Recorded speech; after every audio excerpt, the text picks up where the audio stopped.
ഈ വീഡിയോയിൽ ഫർദർ ഡെവലപ്മെൻറ്റുകളാണ്. പ്രത്യേകിച്ച് സ്റ്റേറ്റ് ഓഫ് ഹോർമോസിൽ ഒരു അൺസർട്ടനിറ്റി ഉണ്ട്. പലതവണയായിട്ട് അമേരിക്ക അത് ഓപ്പണാണെന്ന് അവകാശപ്പെട്ടാലും ഇറാൻ വളരെ ശക്തമായിട്ട് നിലപാടെടുത്തിട്ട് പറഞ്ഞിരിക്കുകയാണ്. അതായത് സ്റ്റേറ്റ് ഓഫ് ഹോർമോസിലൂടെ കടന്നു പോകുന്ന ഓരോ ഷിപ്പുകൾക്കും പ്രീ കൺസെൻറ്റ് വേണം എന്നാണ് ഇറാൻ ഇപ്പോൾ ആവശ്യപ്പെട്ടിരിക്കുന്നത്. പക്ഷേ പല മാധ്യമങ്ങളും സ്റ്റേറ്റ് ഓഫ് ഹോർമോസ് ക്ലോസ്ഡ് ആണെന്നാണ് പറയുന്നത്. അങ്ങനെയൊന്നുമില്ല. Several ships are getting clearance already in state of Hormuz. അതാണ് ഇതിനകത്ത് നമ്മൾ മനസ്സിലാക്കി പോകേണ്ടത്. അല്ലാതെ വാർത്തയിൽ പറയുന്നത് പോലെ state of Hormuz fully closed അല്ല. പക്ഷേ സ്റ്റേറ്റ് ഓഫ് ഹോർമോസിൽ പ്രീ കണ്ടീഷൻ വേണമെന്ന് ഇറാൻ ആവശ്യപ്പെടുന്നുണ്ട്. അത് എന്തുകൊണ്ടാണെന്ന് പറഞ്ഞാൽ ഇപ്പോഴും ഇസ്രായേൽ അമേരിക്കൻ ഷിപ്പുകൾ ഈ ഷിപ്പുകളെ അവർ തടയും എന്നാണ് പറയുന്നത്. ഇതിന് പ്രധാനപ്പെട്ട കാരണമായിട്ട് അവർ ചൂണ്ടിക്കാണിക്കുന്നത് ഇസ്രായേൽ ലെബനന്റെ ഉള്ളിൽ അഗ്രസീവായിട്ട് നടത്തുന്ന ആക്രമണങ്ങൾക്കെതിരെ ഇറാൻ എടുക്കുന്ന ഒരു നിലപാടാണ്. ആ ആക്രമണങ്ങളെ കണ്ടംപ്റ്റ് ചെയ്തുകൊണ്ട് ഇറാൻ നടത്തുന്ന പ്രതിഷേധമാണ് എന്ന് വേണമെങ്കിൽ കരുതാം. ആ രീതിയിലേക്കാണ് അവരിപ്പോൾ ഇതാക്കി തീർത്തിരിക്കുന്നത്. പക്ഷെ അതേസമയം ട്രംപ്, ന്യൂയോർക്ക് ടൈംസ്, അതേപോലെ CNN 2 ചാനലുകൾക്കുമെതിരെ കേസ് ഫയൽ ചെയ്തിട്ടുണ്ട് അമേരിക്കയിൽ. കാരണം വേറെ ഒന്നുമില്ല, വൈറ്റ് ഹൗസ് റിപ്പോർട്ട് ചെയ്യാതെ, വൈറ്റ് ഹൗസ് ക്ലെയിം ചെയ്യാത്ത പോയിന്റുകൾ, സെപ്പറേറ്റ് പോയിന്റുകൾ, അതായത് അമേരിക്ക ഇറാന്റെ മുന്നിൽ മുട്ടുകുത്തിയതുപോലെയുള്ള ചില പോയിന്റുകൾ നറേറ്റ് ചെയ്ത് അവരുടെ സ്വന്തം താല്പര്യപ്രകാരം വാർത്തകൾ വളച്ചൊടിച്ചതിനെതിരെയാണ് ട്രംപ് കേസിന് പോയിരിക്കുന്നത്. അപ്പോൾ അതിൽ ഈ ന്യൂയോർക്ക് ടൈംസ് ആയിക്കോട്ടെ, അതേപോലെ തന്നെ CNN ആയിക്കോട്ടെ, അവർ നമ്മൾ പണ്ട് തന്നെ നമ്മൾ പറഞ്ഞിട്ടുണ്ട്, അവരുടെ വൺ സൈഡ് ന്യൂസ്, അത് പല നേതാക്കളും അതിനെ കണ്ടും കാണാതെ പോകുന്ന ഒരു പ്രതീതിയായിരുന്നു. പക്ഷേ ട്രംപ് അതിനെതിരെ കേസിന് തന്നെ പോയിട്ടുണ്ട് എന്നുള്ളതാണ് യാഥാർത്ഥ്യം. ഇനിയിപ്പോൾ ഇതിനകത്ത് മനസ്സിലാക്കേണ്ട വിഷയം എന്ന് പറഞ്ഞാൽ, അമേരിക്ക വിടാപ്പിടിയായിട്ടിരിക്കുന്ന വിഷയം എന്ന് പറഞ്ഞാൽ എൻറിച്ച്ഡ് യുറേനിയം. അമേരിക്ക വളരെ സ്ട്രിക്റ്റ് ആയിട്ടുള്ള പോളിസിയാണ് ഫോളോ ചെയ്യുന്നത്. പ്രത്യേകിച്ച് ഇറാന്റെ വിഷയത്തിൽ എൻറിച്ച്ഡ് യുറേനിയം അത് കൈമാറിയിട്ട് ഇറാൻ അതിനുശേഷം ബാക്കി കാര്യങ്ങൾ എന്തെങ്കിലും ആവാം എന്നൊക്കെ പറഞ്ഞിട്ടുണ്ട്. പക്ഷേ ഇതേ സമയം ഇറാന്റെ പാർലമെന്റ് സ്പീക്കർ ഗാലിബാഫ് പറഞ്ഞിരിക്കുന്നത് 3 കണ്ടീഷനാണ് പുള്ളിക്കാരൻ വെച്ചിരിക്കുന്നത്. അപ്പോൾ അതിൽ ഒന്നാമത്തെ കണ്ടീഷൻ, ലെബനന്റെ മേലുള്ള ആക്രമണം നിർത്തുക. ഇസ്രായേൽ ലെബനന്റെ മേലുള്ള ആക്രമണം നിർത്തുക. ഇവിടെ ട്രംപ് വളരെ ഓപ്പൺ ആയിട്ട് തന്നെ ഇസ്രായേലിനെ സപ്പോർട്ട് ചെയ്യുന്നുണ്ട്. ഇസ്രായേൽ, ലെബനാൻ, ഹമാസ് വിഷയങ്ങളൊക്കെ അമേരിക്ക ഇറാൻ യുദ്ധം തുടങ്ങുന്നതിന്റെ എത്രയോ വർഷങ്ങൾക്ക് മുമ്പ് തുടങ്ങി നടന്നുകൊണ്ടിരിക്കുന്ന വിഷയങ്ങളാണ്. അപ്പൊ അങ്ങനത്തെ പഴയ യുദ്ധങ്ങളൊക്കെ കൊണ്ട് വൈറ്റ് ഹൗസിൽ ഡംപ് ചെയ്യേണ്ട എന്നാണ് ട്രംപിന്റെ വാദം. അത് അമേരിക്കയുടെ റെസ്പോൺസിബിലിറ്റി ആയിട്ട് ഇവർ ആരും എടുത്തുകൊണ്ട് വരേണ്ട ആവശ്യമില്ല. ആ യുദ്ധം സെപ്പറേറ്റ് ആണ്. അത് ഇസ്രായേൽ എത്രയോ വർഷങ്ങൾക്ക് മുമ്പ് തന്നെ തുടങ്ങി നടത്തിക്കൊണ്ടിരിക്കുന്ന യുദ്ധങ്ങളാണ്. അതും ഇപ്പൊ ലേറ്റസ്റ്റ് ആയിട്ട് അമേരിക്ക തുടങ്ങിയ ഇറാൻ യുദ്ധവും തമ്മിൽ യാതൊരു ബന്ധമില്ല എന്നാണ് അമേരിക്ക പറഞ്ഞിരിക്കുന്നത്. അതേപോലെ ട്രംപ് ഒരു സ്റ്റേറ്റ്മെന്റ് കൂടി പറഞ്ഞിട്ടുണ്ട്. അതായത് ഡീൽ പരാജയപ്പെട്ടാൽ, ചർച്ച പരാജയപ്പെട്ടാൽ ശക്തമായ രീതിയിൽ തിരിച്ചടിക്കും എന്നാണ് പറഞ്ഞിരിക്കുന്നത്.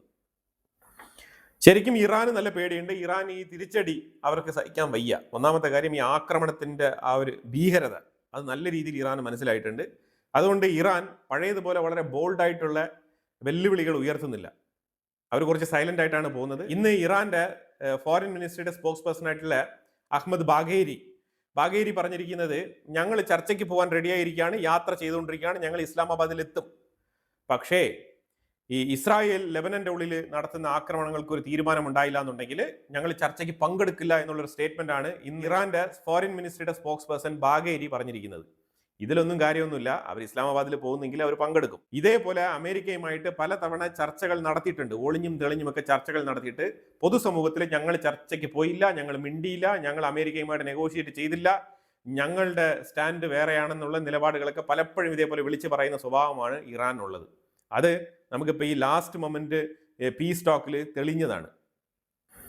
മുഹമ്മദ് ഗാലിബാഫ് പറഞ്ഞിരിക്കുന്നത്, ഞങ്ങളുടെ 10 പോയിന്റുകൾ റിജക്റ്റ് ചെയ്തത് നല്ല പരിപാടിയല്ല, അത് ശരിക്കും ഈ ചർച്ചയെ പോസിറ്റീവായിട്ട് നയിക്കുന്നതിൽ നിന്നും പിന്തിരിപ്പിക്കും ഇറാനെ എന്നും കൂടി പുള്ളിക്കാരൻ പറയുന്നുണ്ട്. അതേപോലെ prime minister Shehbaz Sharif publicly openly ഈ ലെബനാൻ ഇഷ്യൂ ക്ലാരിഫൈ ചെയ്തതാണ്. അതുകൊണ്ട് അമേരിക്കക്കായാലും പാകിസ്ഥാനായാലും ഇതിൽ നിന്നും ഒരു പിന്നോട്ട് പോക്ക് സാധ്യമല്ല. കാരണം ഓപ്പണായിട്ട് നിങ്ങൾ ട്വീറ്റിലൂടെ അറിയിച്ചതാണ്. സീസ് ഫയർ നിലവിൽ വന്നു എന്ന് പറഞ്ഞിട്ടുള്ള ഫസ്റ്റ് ട്വീറ്റിൽ തന്നെ ട്രംപും ഷഹബാസ് ഷെരീഫും ഒരുമിച്ച് എഴുതിയതാണ് ലെബനന്റെ കാര്യം. അപ്പൊ അതുകൊണ്ട് അതിൽ നിന്നും ഒരു തിരിച്ചുപോക്ക് സാധ്യമല്ല. അതുകൊണ്ട് നിങ്ങൾ അതിനുള്ള തീരുമാനം എടുക്കണമെന്നുള്ള ആ ഒരു നിലപാടിൽ ഉറച്ചു നിൽക്കുകയാണ് ഇറാൻ. കാരണം സീസ് ഫയറിന്റെ വയലേഷൻ അത് വളരെ കടുത്ത പ്രത്യാഘാതങ്ങൾ ഉണ്ടാക്കുന്നതാണ്. ശക്തമായ ആക്രമണത്തിലേക്ക് 2 കൂട്ടരെയും എത്തിക്കുമെന്നാണ് ഇറാൻ പറയുന്നത്. ഗാലിബാഫാണ് ഈ 3 പോയിന്റുകൾ എഴുതിയിരിക്കുന്നത്. പക്ഷെ ഇതിലൊന്നും കാര്യമില്ല. ചർച്ചയ്ക്ക് വരിക, ന്യൂക്ലിയർ എൻറിച്ച്മെന്റുമായിട്ട് ബന്ധപ്പെട്ട വിഷയത്തിൽ ഒരു തീരുമാനമുണ്ടാക്കുക, എൻറിച്ച്ഡ് യുറേനിയം ഉണ്ടെങ്കിൽ അത് കൈമാറുക, എന്നിട്ട് ബാക്കിയുള്ള കാര്യങ്ങളെക്കുറിച്ച് സ്മൂത്ത് ആയിട്ട് ചർച്ച നടത്തുക. ഇതാണ് അമേരിക്കയുടെ നിലപാട്.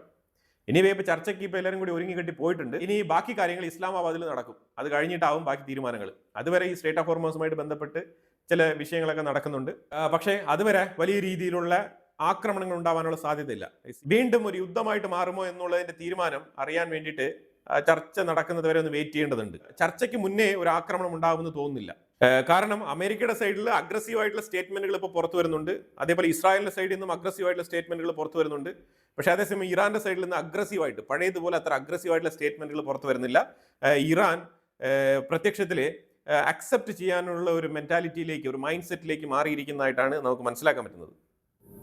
മുഹമ്മദ് ഇസ്ലാമി ഇറാന്റെ ആറ്റമിക് എനർജി ചീഫാണ്. ഇറാന്റെ ഉള്ളിലുള്ള ആറ്റമിക് എനർജി ഏജൻസിയുടെ ചീഫാണ്. മറ്റൊരു രാജ്യത്തിന്റെ യുറേനിയം എൻറിച്ച്മെന്റുമായിട്ട് ബന്ധപ്പെട്ട കാര്യങ്ങളിൽ ഒരു തേർഡ് പാർട്ടി രാജ്യം ഇടപെടേണ്ടതില്ല എന്നുള്ള സ്റ്റേറ്റ്മെന്റ് ആണ് പുള്ളിക്കാരൻ പറഞ്ഞിരിക്കുന്നത്. അതായത് അമേരിക്ക കൂടുതൽ ഇറാന്റെ കയ്യിലുള്ള എൻറിച്ച്ഡ് യുറേനിയവുമായിട്ട് ബന്ധപ്പെട്ട് അവകാശവാദം ഉന്നയിക്കേണ്ട, അത് തിരിച്ചു തരണമെന്ന് പറയേണ്ട, ഇനി ഇറാന്റെ ഉള്ളിൽ എൻറിച്ച്മെന്റ് നടക്കുന്നോ എന്നുള്ളതിനെ കുറിച്ച് അന്വേഷിക്കേണ്ട എന്നുള്ള ഒരു സ്റ്റേറ്റ്മെന്റ് ആണ് പുള്ളിക്കാരൻ പറയാതെ പറഞ്ഞുകൊണ്ടിരിക്കുന്നത്. ലെബനന്റെ ഉള്ളിൽ ഇസ്രായേലിന്റെ ട്രൂപ്പ് 162 IDFന്റെ ട്രൂപ്പ് 162 ഗ്രൗണ്ട് ഓപ്പറേഷനിൽ മുന്നോട്ട് പൊയ്ക്കൊണ്ടിരിക്കുകയാണ്. ലിറ്റാനി റിവർ കഴിഞ്ഞ് പോകുന്ന ഒരു സാഹചര്യമാണ് ഇപ്പോൾ. അതുപോലെ ഇന്നലെ 100 ലൊക്കേഷൻസ് ടാർഗറ്റ് ചെയ്ത് 15 മിനിറ്റിൽ 10 to 15 മിനിറ്റ്സിനുള്ളിൽ ലെബനന്റെ ഉള്ളിൽ 100-ലധികം സ്ഥലങ്ങളാണ് ഇസ്രായേൽ അറ്റാക്ക് ചെയ്തത്. 100+.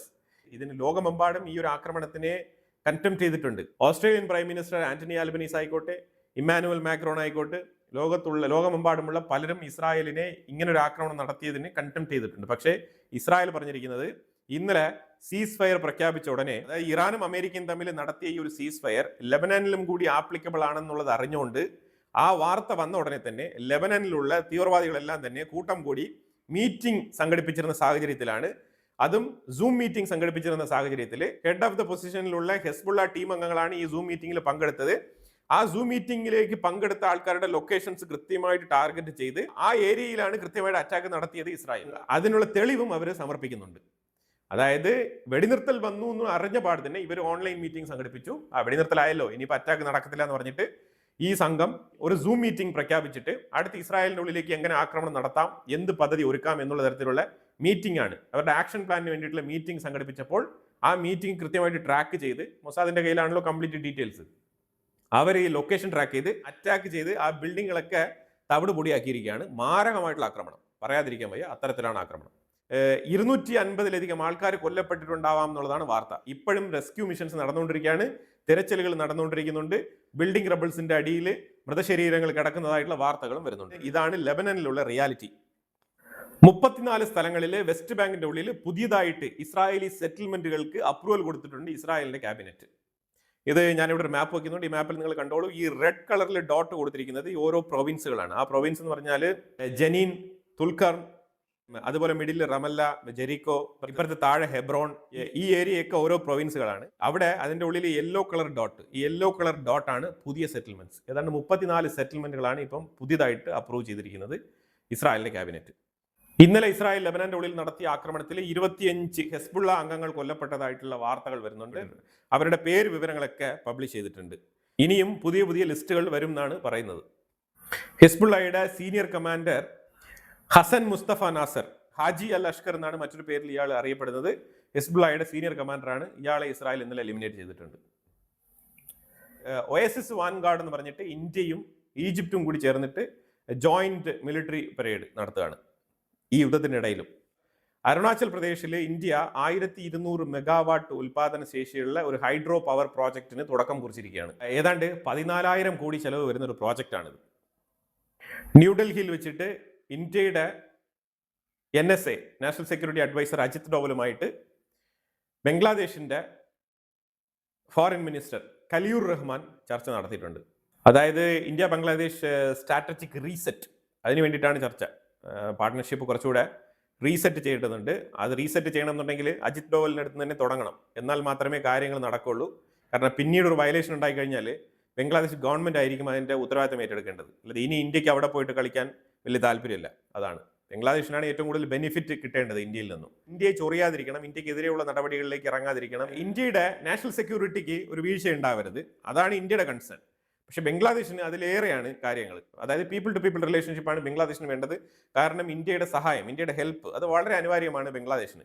അവരുടെ ഫുഡ് സെക്യൂരിറ്റി ആയിക്കോട്ടെ, അതേപോലെ ഇപ്പം നോക്കൂ, ഇപ്പം ഓയിൽ അവർക്ക് ഷോർട്ടേജ് ആണ്, ഡീസൽ ഇന്ത്യ പൈപ്പ് ലൈനിലൂടെയാണ് കൊടുക്കുന്നത്. ഇപ്പം ഇതുപോലെയുള്ള പല കാര്യങ്ങളും ഇന്ത്യയിൽ നിന്ന് അവർക്ക് ആവശ്യമാണ്. ഇന്ത്യയെ ഡിപ്പെൻഡ് ചെയ്ത് നിൽക്കുക, ഇന്ത്യയെ വെറുപ്പിക്കാതെ നിൽക്കുക എന്നുള്ളതൊക്കെ ബംഗ്ലാദേശിന്റെ വളർച്ചയ്ക്ക് വളരെ അനിവാര്യമായിട്ടുള്ള വിഷയമാണ്. അത് തിരിച്ചറിവുള്ള ഏതെങ്കിലും ഒരു സർക്കാർ ഭരണത്തിൽ വന്നു കഴിഞ്ഞാൽ അതിലൊരു തീരുമാനമുണ്ടാവും. എനിവേ, ഇതുവരെ BNP പാർട്ടി ഭരിക്കുന്ന ബംഗ്ലാദേശ് വലിയ കുഴപ്പമില്ലാതെയാണ് മുന്നോട്ട് പോകുന്നതായിട്ട് മനസ്സിലാക്കാൻ പറ്റുന്നത്. അതിന്റെ ഒരു സൂചനയാണ് അജിത് ഡോവലുമായിട്ടുള്ള ഈ ഒരു ചർച്ച. അതുപോലെ ഇറാൻ, അമേരിക്ക, മിഡിൽ ഈസ്റ്റ് ആ ഒരു ടെമ്പററി സീസ് ഫയർ അല്ലെങ്കിൽ ഒരു ഫ്രജൈൽ ട്രൂസ്, അത് JD Vance ആണ് വളരെ കൃത്യമായിട്ട് അത് ഡിഫൈൻ ചെയ്തത് കേട്ടോ. ഫ്രജൈൽ ട്രൂസ്, അതൊരു ഫ്രജൈൽ ട്രൂസ് തന്നെയാണ്. ഈ ഒരു ഫ്രജൈൽ സീസ് ഫയർ ഒരു ക്രെഡിബിലിറ്റി ക്രൈസിസ് ഫേസ് ചെയ്യുന്നു എന്നാണ് പറയുന്നത്. ക്രെഡിബിലിറ്റി ക്രൈസിസ് എന്ന് പറഞ്ഞാൽ ഓപ്പൺ ആയിട്ട്, അതായത് ഫസ്റ്റ് പ്രസ്താവനയിൽ തന്നെ ലെബനാനെ ഇൻക്ലൂഡ് ചെയ്തുകൊണ്ടുള്ള പ്രസ്താവന പുറത്തു വന്നിട്ട് പിന്നീട് അതിൽ നിന്നും പിന്മാറിയത്, അത് പ്രത്യേകിച്ച് ബെഞ്ചമിൻ നെതന്യാഹുവിന്റെ കൺസെന്റ് ഇല്ലാതെ America okay okay okay okay എന്ന് പറഞ്ഞിട്ട് എല്ലാം ഓക്കെ ആക്കി കൊടുത്തിട്ട് പിന്നീട് ട്രംപ് ആക്രാന്തം മൂത്ത് എപ്പോഴും പുള്ളിക്കാരൻ ഫസ്റ്റ് പ്രസ്താവന ഇറക്കണം എന്ന് വിചാരിക്കുന്ന ആളാണ്. അപ്പൊ അങ്ങനെ ഫസ്റ്റ് പ്രസ്താവന എന്റേതാണെന്ന് പറഞ്ഞുകൊണ്ട് ട്രംപ് വലിയ രീതിയിൽ എഴുതി പോസ്റ്റ് ചെയ്തതാണ്. എന്നിട്ട് ഒരു കോപ്പി ഡ്രാഫ്റ്റ് ആയിട്ട് ഷഹബാസ് ഷെരീഫിന് അയച്ചു കൊടുത്താണ്. ആ കോപ്പികളിൽ തന്നെ ഉണ്ട് ലെബനാന്റെ സ്റ്റേറ്റ്മെന്റ്. പിന്നീട് നെതന്യാഹുവാണ് പറഞ്ഞത് ലെബനാനെ എന്തിനാണ് ഇൻക്ലൂഡ് ചെയ്തത്, ലെബനാൻ വേറെ പ്രശ്നമല്ലേ, ലെബനാനിൽ നിന്നും റോക്കറ്റുകൾ ഇസ്രായേലിലേക്ക് വന്നുകൊണ്ടിരിക്കുകയല്ലേ, അത് ആര് തടയുമെന്ന് ചോദിക്കുമ്പോഴത്തേക്കാണ് പിന്നെ നമ്മൾ ഡ്രാഫ്റ്റ് ചെയ്ത പോയിന്റിൽ ഒരു പോയിന്റ് വളരെ വ്യക്തമാണ്. എന്താണ്? അതായത് ഇറാൻ പ്രോക്സികളെ പ്രോത്സാഹിപ്പിക്കരുതെന്നും കൂടി നമ്മൾ പറഞ്ഞിട്ടുണ്ട്. ഇത് അംഗീകരിച്ചുകൊണ്ടാണല്ലോ അവർ വെടിനിർത്തലിന് സമ്മതിച്ചത്. പിന്നെ അവരെന്തിനാണ് ഈ പ്രോക്സികളെ സംരക്ഷിക്കുന്നത്? ഈ രണ്ട് ചോദ്യങ്ങൾക്കും ഉത്തരമില്ലാതെ ട്രംപ് ശരിയാണ് ലെബനാൻ സെപ്പറേറ്റ് ആക്കാമെന്ന് പറഞ്ഞിട്ട് ബെഞ്ചമിൻ നെതന്യാഹുവിന്റെ ചോദ്യത്തിന് ഉത്തരം പറയാൻ പറ്റാത്ത അവസ്ഥയിലാണ് ശരിക്കും ട്രംപ് വീണ്ടും മലക്കം പറഞ്ഞിട്ട് ഷഹബാസ് അത് ലെബനാൻ ഉൾപ്പെടുത്തില്ല, ലെബനാനുമായിട്ട് നമുക്ക് യാതൊരു ബന്ധവുമില്ല, നമ്മളുടെ കാര്യം അമേരിക്കയും ഇറാനും മാത്രമാണ് എന്നുള്ള തരത്തിൽ ആക്കി തീർത്തിട്ട് ഇപ്പോൾ ഉരുണ്ട് കളിച്ചുകൊണ്ടിരിക്കുന്നത്. പക്ഷേ ഇറാന് അതൊരു പിടിവള്ളിയായിട്ട് പിടിച്ചെടുത്തുകൊണ്ട് അതിൽ തന്നെ പിടിച്ചു തൂങ്ങുകയാണ്. ലെബനാനിലെ യുദ്ധം അവസാനിച്ചേ പറ്റൂ എന്നുള്ളൊരു അവസ്ഥയിൽ എത്തിയിരിക്കുകയാണ് ഇറാൻ. ഇപ്പൊ തർക്കം അവിടെ എത്തിയിരിക്കുകയാണ്. ഇപ്പൊ യുറേനിയം എൻറിച്ച്മെന്റ് ഒക്കെ ഒരു സൈഡിൽ മാറിപ്പോയിട്ട് ഇപ്പൊ ലെബനാൻ വിഷയം ഒരു പ്രധാനപ്പെട്ട വിഷയമായിട്ട് വന്നിരിക്കുകയാണ് ഈ ചർച്ചയിൽ. ഇപ്പൊ നാളെ ചർച്ച നടക്കുമ്പോൾ ലെബനാൻ വിഷയമായിരിക്കും main topic, uranium sideline ചെയ്യപ്പെടും. ഇതാണ് മനസ്സിലാക്കാൻ പറ്റുന്നത്. എനിവേ, ഇതാണ് ഇപ്പൊ നിലവിലെ സാഹചര്യം. അപ്പൊ എന്തായാലും വളരെ നിർണായകമായിട്ടുള്ള വിഷയങ്ങളാണ് നമ്മൾ വീഡിയോയിൽ പങ്കുവച്ചത്. ഇതിനെക്കുറിച്ചുള്ള അഭിപ്രായങ്ങൾ കമന്റ് ബോക്സിൽ രേഖപ്പെടുത്തുക. കൂടുതൽ വാർത്തകളുമായിട്ട് അടുത്ത വീഡിയോയിൽ വരാം. Thank you so much.